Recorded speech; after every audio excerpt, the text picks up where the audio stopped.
My maths isn't great. For my spelling and grammar isn't the best. I didn't finish school. And I want to share these with you because it's funny. Often people say, oh, you can't let people know certain things about you.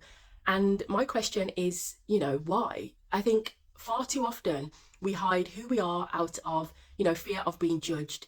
And I certainly, I used to do exactly this. And I just think, I thought I wasn't clever enough. However, I've definitely come to realise that just because I'm not the best in my grammar or that I don't use big fancy words in business, it doesn't mean that, I don't know what it takes to run a business. I now run two businesses and being clever hasn't had anything to do with it.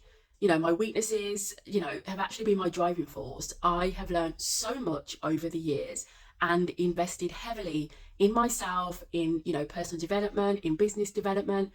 And, it led me on a path that I didn't even realize that I was destined for until I was actually on it. So, although I'm not great at maths, such as algebra and, all those kind of things that they teach you in school, I realized that my strength was actually in, budgets and, finance and mapping things out and profit and loss and, all of those numbers.